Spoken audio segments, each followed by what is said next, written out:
When considering a book project, comp titles help you articulate where your book will fit into the marketplace. But what exactly are comp titles and how do you find them? Welcome to Everything Cookbooks, the podcast for writers, readers, and cooks. This is Molly Stevens, and I am here with everybody, Andrew Nguyen, Kate Leahy, and Kristen Donnelly. Hello. Hi, Molly. Hello. Hey. I love when we're all here. Yeah. It's like the band is back. It's really fun. It's really fun. So we're going to get into comp titles, and I actually can't believe we've never done a whole episode on comp titles. But before we get into the heart of the episode, there's been a little buzz in the industry lately online, on Substack, a recent kerfuffle about plagiarism in recipe writing. And I feel like this comes up every few years. There's another case of it. So this is a case of Nagi, Australian cookbook author known for her website, Recipe Tin Eats. And she has claimed that a TikTok star, bakery influencer, Brooke Bellamy, plagiarized two of her recipes, and it's caused a lot of stir. And she's gone public with it, and it's a lot of people have weighed in. And it's tricky business. Can you copy a recipe, right? Can you copyright a recipe? Yes. And I do think when she did a post about it, she does kind of distinguish between like, maybe it's not covered under copyright, but at the same time, the evidence is too close for plagiarism. So there's like the legal argument, the ethical argument. Let's dial this back here. I mean, like we all cook from a starting point where we're looking at other people's recipes. I don't really know anybody who's like, I'm such a rock star that I came up with this myself. Okay. It's about paying respect. 100%. Right. I mean, she even says that if she just reached out. Right. But also like when you've written, papers and stuff when you were in school, assuming that if you're a writer, you did a certain amount of writing in your past, that you would learn to paraphrase and you would learn to change a few words here and there so that it becomes your work. Yeah. So that's just bad form, disrespect, and just not smart. Legally, right. You cannot copyright a list of ingredients. Correct. Yeah. So it's not really like I agree with you, Andrea. It's not a legal issue in sense of ripping off someone else's work. Well, it's not a legal issue in that the recipe that she had produced wasn't necessarily protected by copyright, but at the same time, like when she puts the side by side, you're like, oh my gosh, it's exactly the same. Talk a little bit about the side by side. So on the website, she shows, the list of ingredients being exactly the same. A lot of the method being pretty much exactly the same. With the one recipe, caramel slice, she doesn't use golden syrup the way most recipes do because she doesn't like the flavor. And that was the same with Brooke's recipe. So there was like a distinguishing factor with her recipe. There's also like a power issue, right? Because how many community cookbooks are full of recipes that are, quote, plagiarized from other people without credit? But in this case, you have somebody who has like a very powerful platform potentially having copied. Yeah. Right. Because if you're writing your own recipe, even if I'm doing a chocolate chip cookie recipe and there's a million chocolate chip cookie recipes, there's only really so many ways to do chocolate chip cookie recipes. But still, I'm going to have my own voice in the instructions. I'm going to have my own opinions on things. And if somebody lifted that and put it into their recipe, it would just feel wrong. Mm-hmm. Yeah. Have you guys ever had your books like duplicated online by some weird person and then sold on Amazon? Because I have. Yeah. With the same title. Yeah. There's so much of that. That happens. But whether you have a small or a large platform, if you want to write, do it well, for crying out loud. Yeah. Do it with some gusto, mean it. Don't just lazily copy other people's work for SEO crap. I mean, what's the point? Yeah, exactly. What's the point? Part of the reason I wanted to bring it up when we were talking about comp titles, because I feel, and this, I just don't want to be crotchety old lady here, but there's so many cookbooks. There's recipes everywhere. It used to be where you could go, oh, I remember that recipe. That was Marcella Hazan's recipe. Or I remember that recipe. That was a Rick Bayless recipe, or whatever it was. And now there are just recipes everywhere. And so that ability to know where things came from, they all come from somewhere. And yes, you put your own spin on it, but just having this sense of the marketplace, having a sense of the canon, having a sense of what else is out there is a really important, I think, element of establishing your own voice within it. Agree. Absolutely. Attribution citations. Whatever happened to that? I am totally crotchety about this shit, man, because Bring it. my husband teaches college students, right? And he's always like, he has to go back and like tell them how to cite things. Right. Growing up reading cookbooks, I always loved the way cookbook authors were acknowledging other cookbook authors. It was a way to help you, like, again, learn the canon, learn who's important in a certain type of cuisine. And so when I wrote my cookbook, I did a lot of acknowledgement. Mm-hmm. And then there's a review on Amazon where somebody was like, if I wanted a David Chang recipe, I would have just bought a David Chang cookbook. But meanwhile, it was like one little component of something that I had at his restaurant that then was put into a whole other context. So it wasn't a David Chang recipe at all. But yeah, I mean, not that I'm going to change what I do for one crotchety reviewer, but it's just funny that people see that and think you're lazy when really... Well, maybe you improved David Chang's recipe. All right. Well, I just wanted to just put it out there. And I do think it's something that comes up again and again. And we, maybe we could do a whole chat on how you attribute, when you attribute, and that. But let's talk about comp titles, because it is about being aware of the other cookbooks that are out there or have been out there, gone before you. So what is a comp title? What does it mean? I mean, I've heard comp, C-O-M-P. Is it comparable? Is it competitive? Both? Both? Both. Yeah. It's the canon. It is the body of work, what is available out there. Right. And where your book will fall into it. To be clear, we're talking about coming up with comp titles that you include in your book proposal that show where your book is going to fit in the marketplace, on the shelf, where it belongs. Why do they matter so much? I feel like when we talk about proposals, that's one of the biggest. I mean, Sally Eckes, friend of the podcast, she has said it is the first section she jumps to when she's reading a new proposal. Why do they matter so much, do you think? Well, comp titles, whatever comp stands for, they really do two things. They show the author is aware of where their book fits in editorially, but it also shows, if they've done their job, it also shows where it fits in the marketplace. So it can be a business comp and an editorial comp, and the best comps are the ones that do both together. And by editorial comp, I'm talking about sort of the tone, the style, the subject matter of the book.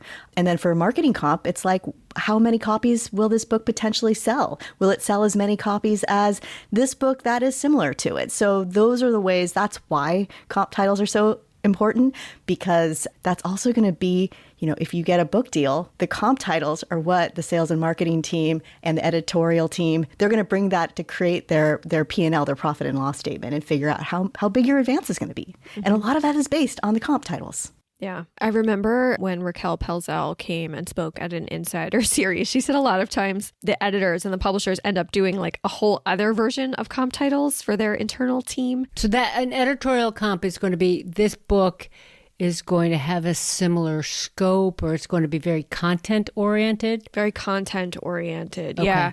But really, like that internal business case for the book, it's like more marketing. So they're actually sometimes even looking at comps from authors with a similar size platform, even if the books are totally unrelated.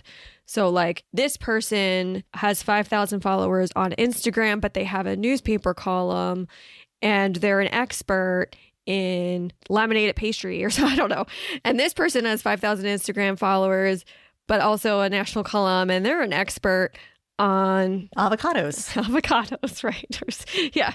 You know what I'm saying? Like, so you're kind of making the case like my platform is similar to this person's, and we're both well respected for our expertise. And this book went on to sell whatever, which we've got to get into understanding like how to figure out how well a book is sold. But in any case, the editorial comps is like one little piece of it. And my understanding is internally, they're really trying to understand like how the book fits into the market at that moment too. It can't be like 5 years ago, because this market is just constantly changing. So your comps are really about selling it. I mean, if you were doing your own book, you should know where your book fits, but it's a selling tool. Yeah, it is exactly. a selling tool as much as anything. And if you're going to write a book, you need to know what other titles are going to be on the shelves or on Amazon in that category when a reader goes to make a selection. Right. So reader, it's about your audience too. Your audience. Comps. Yeah. I mean, I take a look at like, what do those book spines look like? what's the trim size of those books? The price point. How will they be displayed?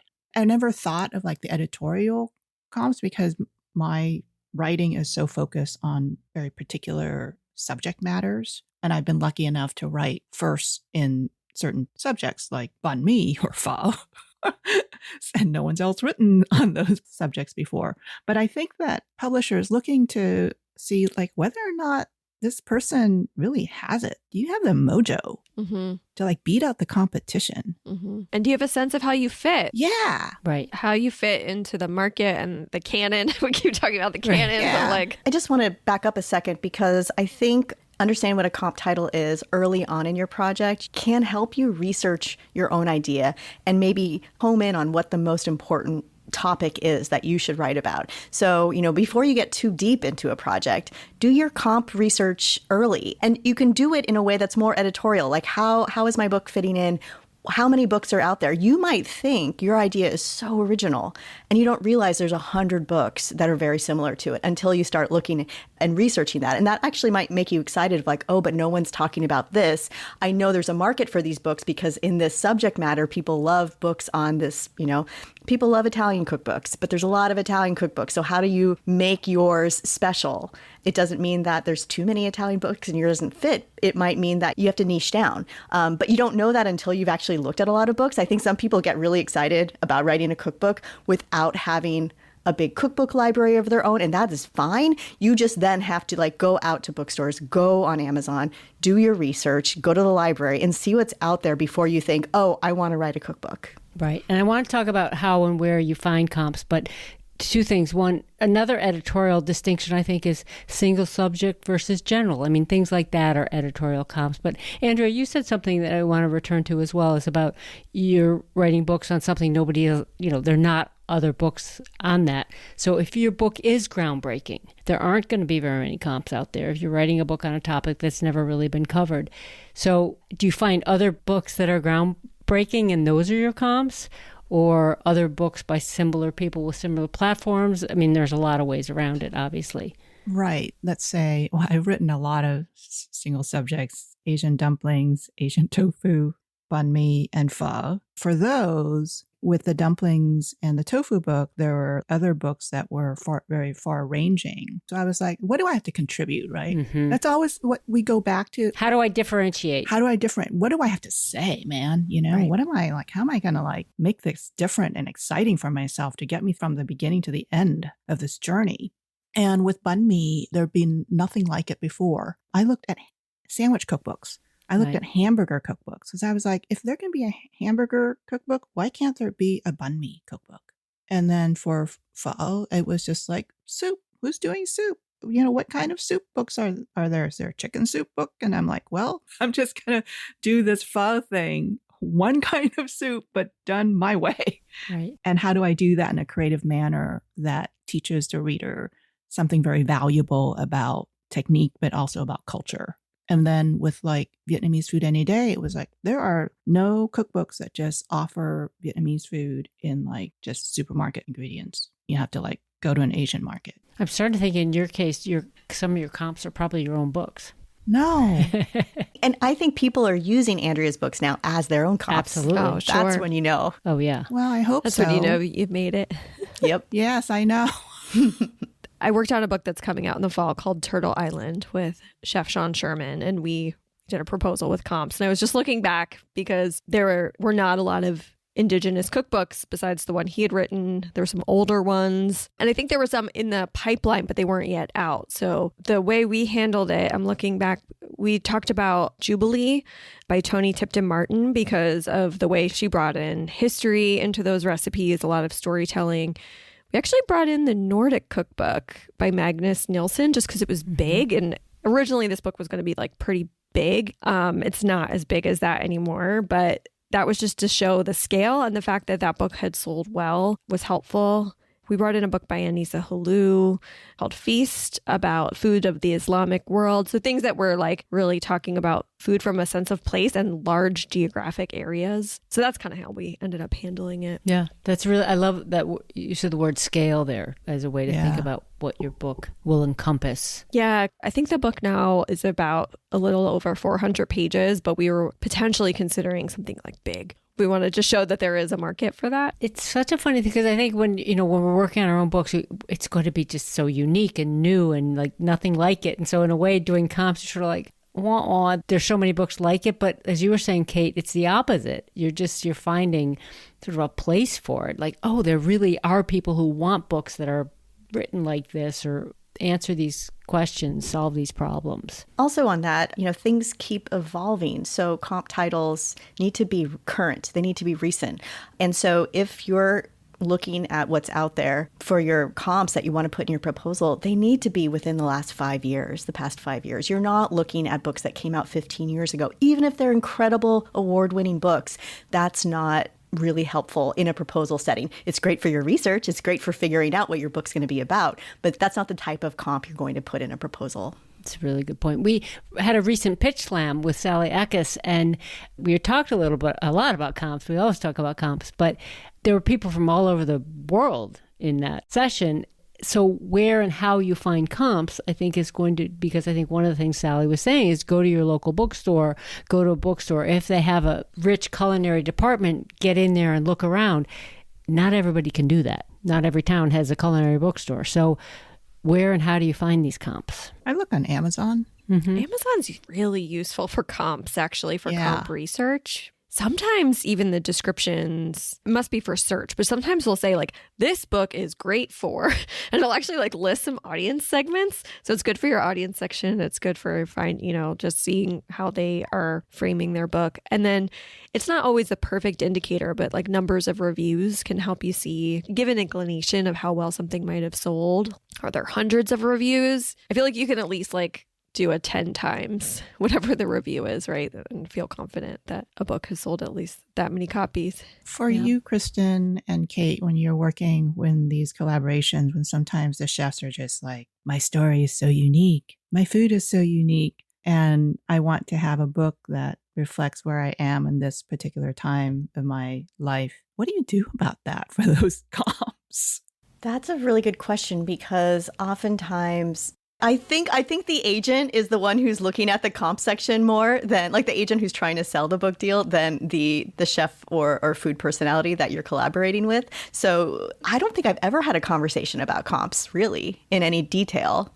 It's so publishing business oriented that it feels a little, I think, too abstract when you're talking about sort of the story. But if your question is when you're talking to a collaborator who wants to do a book that's really out there, then that's when you can say, okay, this book was out there and it didn't sell. That's when I can kind of pull those levers. And I also can use an example from my own past. Like my least successful book I wrote was a very chef-driven book. It's more than a decade old. I tried to make it less so. And every time along the way, I was fought. You tried to make it less chef forward. An example would be we developed a recipe for a braised beef dish. It was braised beef cheek, so it was already a cut that's not readily available to everybody. And it worked in a Dutch oven. We tested it in a Dutch oven. We got outside testers to test it in a Dutch oven. And then we're in copy edits. Chef's like, this works better for sous vide. We're going to change it to sous vide. And I was like, no, we're not.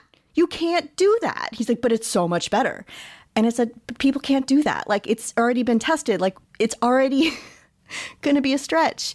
And he said, I don't care if anybody buys this book. I just want my chef friends to be impressed. So that is a lesson that I've always taken. If there's other chefs I work with, I say, this is what happens. This is how many copies your book will sell. This is what happens when you don't do that and you make it more friendly. Damn those beef cheeks. I mean, seriously. Yeah. I feel like I'm spilling too much tea in this juicy episode, but that's how the sausage is made. But no, that's an example of using comps in your research and not actually putting those into your proposal. Absolutely. Kristen, I want to go back to, because you just sort of that aside about looking at the Amazon reviews and then multiplying them. I mean, it's so imperfect. I don't know. I guess I'm thinking like, okay, if it has 500 reviews, it's probably sold at least 15,000 copies. I don't have a perfect multiplier, yeah. but I don't know, like how few people review a book, it tends to be pretty low. So when I see books that have like over 1,000 or like 4 figures of reviews, and I'm like, okay, that probably sold super well. Got it. I see. So just giving you an indication of sales. But I don't know if that's perfect because like people have said like, oh, people aren't reviewing books as much anymore. So Right. Correct. Right. But I guess what I was sort of getting at is actual sales numbers. So I think we should talk a little bit like, okay, we come up with our comps. How many do you think you need? How many is too many? How many is not enough? And then how do you actually include them, and what do you include with them in your proposal? Oh, yeah. So those are a lot of questions there. So No. I'm so glad you asked because I always think about this. I like attack the other books because you either have something to say or not, right? And how is your book going to be better? okay, so let's say we decide what's the number? I think 5 to 7 is a good number. 5 to 7. Okay. So we have 5 to 7 books. Maybe we've done a mix of editorial, marketplace, platform, or some that have overlap. So we've chosen our 5 to 7. And I will say this, sometimes as one comp, I'll do a collection of titles depending on it. So Ooh, Kristen. I did this book with Lotus Foods about rice. So we kind of collected all the rice titles into one entry, partially because most of them were older. So we were just kind of trying to show like, yes, these kinds of books exist. It hasn't been done in a while. These are the titles. Brief sentence about, so sometimes I'll do it that way. Right. Books on rice. Yes, they've been out there. Yes, but we're ready for an update. But like with that book, a lot of the more current comps actually had to do more with like really well done branded books that had sold well. Right. Because Lotus Foods, it was a branded book. Yeah. And so those few sentences, I guess I'm trying to get at. Oh, I want to hear what Andrea says. Yeah, because you have to write those few sentences. You have to make a case. You have negatives in there. You have some positives. You have negatives. You say, this is a book that was written by a chef who has a big platform, but the person dumbs everything down. We're not going to do that. Or in the case of a Thai cookbook project that I'm working on with a chef, she's a woman. One of my things is like, look at all these Thai cookbooks written by white men. Mm-hmm. Hello. Here's a woman with 3 Michelin-starred restaurants. She's got something to say. Yeah. Yeah. And I'm not, trying to push that as being like the sole point of it, but I'm just like, those are people who did good work. And I respect them and I consider them my colleagues, but we have something different to bring to the table in terms of the context for this food. And sometimes like people don't want to go at it because they want to be too nice. Do you want to sell your book or not? I have a slightly different take, but I see what you're saying.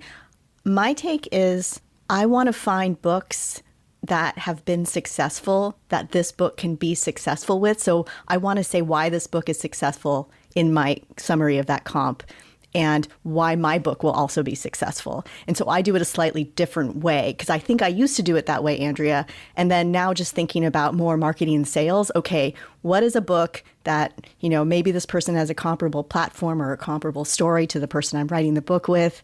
What does this book do that's like hitting a mark that's getting people to buy it? And why will my book be similar but different enough? So that's kind of how I work the blurb. Yeah, no, I include that stuff too. Like, these are chef-driven books and blah, blah, blah from the home cook. And I'm like, but it's really not as home cook friendly. It can be more home cook friendly and it's sold very well. It's very popular. But you have to assess them.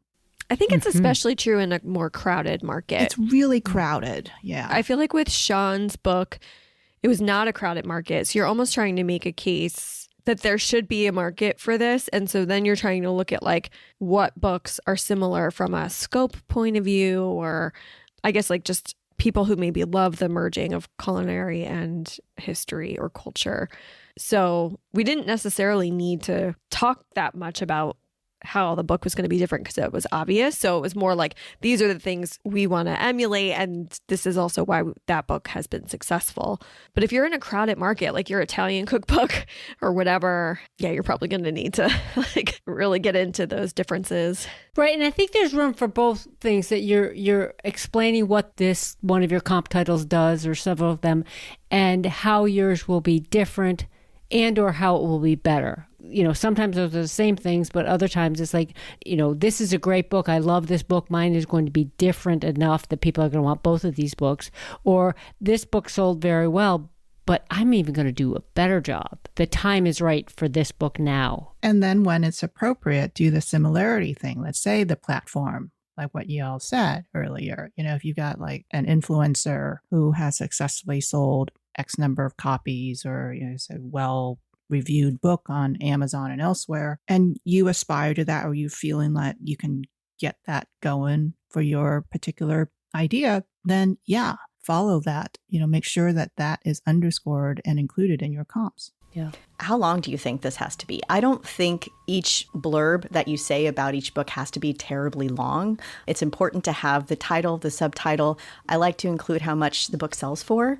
Then if you work with an agent who has access to Circana BookScan, they will be able to put the number of copies sold as reported to BookScan. That number is not always accurate, but guarantee that if the number is attractive enough, and it's going to make an agent and a potential acquiring editor excited too. That's stuff that if you're an author, though, you're not going to have access to it. It's very expensive to have those. And don't make it up if you don't Right. have the number. And don't just estimate. But sale price, year it was published, publisher, Right. Publisher. Yes. Yeah. I also include the number of pages. I do too. Good idea. Sometimes, actually, but I think that's a good practice. It's like, how big is this book? Is it a big book, a little book? Yeah, I Right. agree. And I would think graphically, depending on how design forward your proposal is, if it is a very well designed, then you're probably going to have the book jacket image in there. If it's more just text heavy, you could probably just list it. The comp section, it's all part of like a memo kind of format, a business memo, right? Mm-hmm. So you're just like boom, boom, boom, boom, boom, boom, boom.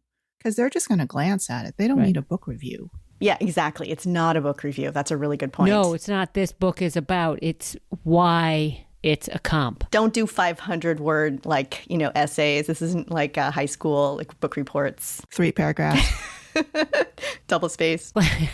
I'm glad you mentioned the agent, because I think in many cases this is a place where a good agent might really help you on your proposal. But I hope we've said, you're not waiting until you work with your agent on your proposal. You should have comps in your mind when you start this idea. Yeah. One question I think gets asked a lot. We've talked about Amazon and trying to figure out what books are successful. If you're kind of new to the cookbook world, it can feel hard to figure out what is a successful book? What does that look like? Something that I recently was playing around with is the site Edelweiss, which is what booksellers will access. You can create a free account. You can go into Edelweiss, and for the different sort of titles, it will show you how many booksellers are excited about them. They'll have little thumbs up. Sometimes they have comments. I think this is maybe more for, fiction and narrative nonfiction. I don't know how much it applies to cookbooks, but I bet if you went and looked up salt, fat, acid, heat, I bet there'd be a lot of bookseller comments. And if you looked at that, and then you can look at a newer book and say, okay, this is what it looks like for booksellers to get excited about a real breakout book. We should talk about a breakout book and whether you should use those as comps as well. But I would think Edelweiss might be another way where you can kind of check, oh, I think this book is successful. Maybe just give it a look. There might not be that much information, but it's also a great way to see what books are coming out, because you can access catalogs through that site too. That's a really cool resource. Oh, that's a great idea. And if you're lucky enough to live near a cookbook bookstore or a bookshop that has a good cookbook section, I would ask the people who work at the bookstore. 100%. I love those roundups sometimes that cookbooks Yes. will do at the end of the year. The cookbook stores will talk about their bestsellers. Yeah. Yeah. And I love getting the newsletters from various cookbook stores. Kitchen Arts and Letters does one. Omnivore does one. Omnivore. Yeah, and just reading through them and seeing what's coming and Yeah. where your book might fit it. Yeah, Kitchen Arts and Letters is really good. Yeah, it's really good. But talk about that breakout book, Kate. Should you include a breakout book? Okay, if I were writing a memoir, I would not use Eat, Pray, Love as my comp title. Okay, because that is sort of, and I think Salt, Fat, Acid, Heat is another book. It's a breakout book. It's like the title was sprinkled with pixie dust because it's a great book, but it just hit the moment. It just hit the zeitgeist at the right time. And publishers love those because it allows them to publish all the other books that don't hit, But if you comp to that, you better already be a superstar, because if you're a debut author and you have a small platform, your sample material is going to have to be so amazing or people are going to think you're Delulu, you know? So, Delulu. Now, even if you were using the say, editorial to say that I want it to have graphic illustrations and not photos. There's other books. I think you can also talk about that in a separate space. That's what I'm saying. Exactly. I'm sort of asking. Yeah, I feel like the comp title anymore, it's just like a business tool. So, Yep, that's an important distinction. I just can't imagine at the top of the show when you guys said, like, some authors don't do comps. I'm like, huh? Yeah. If you're lucky enough to buy a home, like the realtor always like shows you comps Right. before like you go, oh yeah, I'm getting a deal, or my God, I'm getting ripped off. And I know we've all had this situation where someone's approached us about, they want to write a cookbook, and you start talking to them about cookbooks and what cookbooks they like and what they've read and what they cook from, and just get this terrible feeling because they don't have a lot of experience in cookbooks. And I'm not saying they can't write a cookbook for themselves, but if you are really trying to break into a marketplace, I believe you need to know where yours fits. And I also feel like it's sort of honoring your profession. I mean, are you really, there's a lot of great food writing out there, and my God, wouldn't you want to like be a part of that and like Yeah. value it? And Can you imagine writing a screenplay and never seeing a movie? yeah, that's kind of what it feels like. Yeah. I mean, we all stand on the shoulders of giants. Exactly. Part of the pleasure of writing a cookbook is reading other cookbooks. Right. And if you don't do that, then maybe this isn't the right space for you to create something because it's so labor intensive. yes. Lightning round when you include a comp title. Title, Subtitle. author, Publisher, year published. page count. Price, and then your 25-word assessment. Ooh, mine's like 100 or 150 sometimes. Yeah. All right. I'll give it like 75. Not long, but write why this book is great. Use evidence that I can find that it's either sold well or been critically acclaimed. So I do mention if it's won awards, if it's gotten like tons of press. I guess if I saw it had like over 1,000 reviews on Amazon, I would mention that. Yep. But also how my book will be similar, how it will be different. Better, different, similar. Right. Because those are all reasons to include them. Right. And make sure the book came out in the past 5 years. Yeah. When you do the comp section in the proposal, how do y'all do it? What is there like a format that you follow? Well, Kate, you showed me one that you recently did that you had little thumbnails of the book jackets. Yeah, I do that a lot. Yeah, and then just the brief summary underneath. There were 3 columns across, and then another page that was 3 columns across. So you had the thumbnail up top, the metadata, like the title, the name, the publisher, the year it came out, the price point, how many it sold. This time I was working with an agent who had access to the sales information. And then the summary below says, in very brief words, what this book is about, why it's similar to the one we're pitching, why this book is different, but why it's going to kind of ride on those coattails or however. That's pretty much it. What I was thinking is that the editor looking at this proposal is going to look at the pictures and go, okay, this makes sense to me. See the sales number. All right, move on. Yeah. Sometimes for the section, I'll do a little bit of a preamble to try to talk about like how I see the book fitting in the canon, or if there's like a trend of a certain type of book.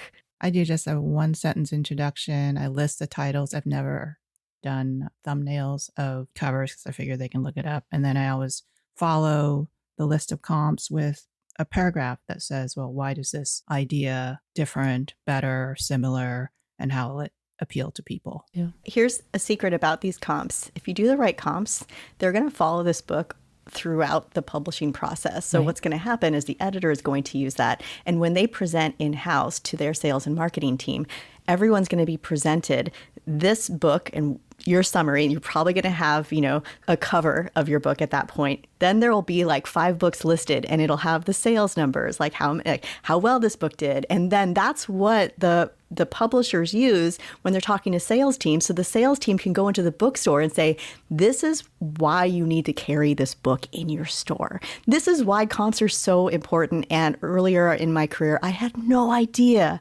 of the importance of these books and how you get the right ones. Yeah, that's great.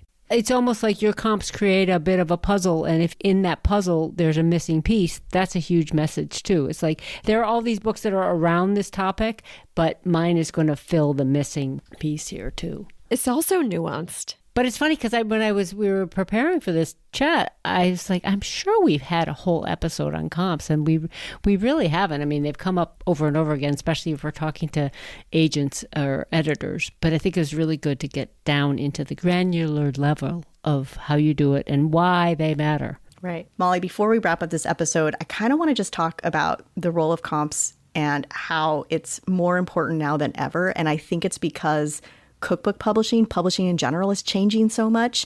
And that's why in the past, it wasn't that cookbooks never changed, but the pace of change now in all forms of media is so heightened.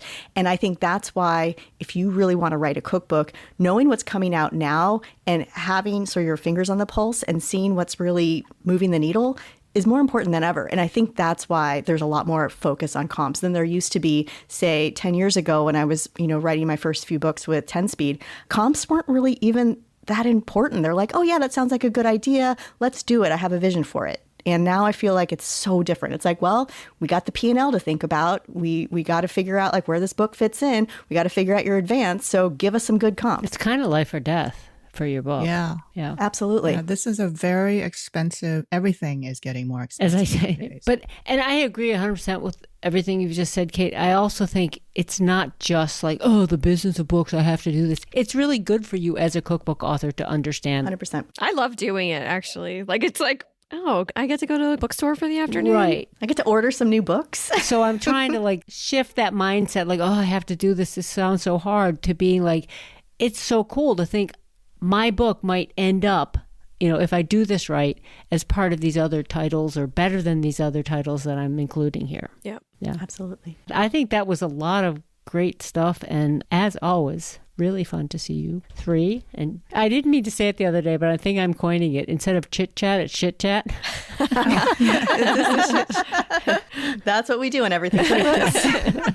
Well, thanks for leading this, Molly. Thank you so much. Yeah, it was a good one. And we've got a bunch more great episodes coming up in this season. And so stay tuned. See you back here. Thank you, Molly. Thank you for listening to today's show. If you have a question, a comment, or a guest suggestion, contact us at everythingcookbooks.com. We rely on listener support, and here are ways to help. Subscribe to our newsletter at everythingcookbooks.substack.com. Subscribe on Apple Podcasts or wherever you listen and leave us a review. Order books mentioned on the show through our affiliate page at bookshop.org. Shop our t-shirts, sweatshirts, and other great merch, or buy us a round of coffee. Reach out about advertising on the show or becoming a sponsor. Thank you, as always, to our editor, Abby Circatella. And until next time, keep on writing, reading, and cooking.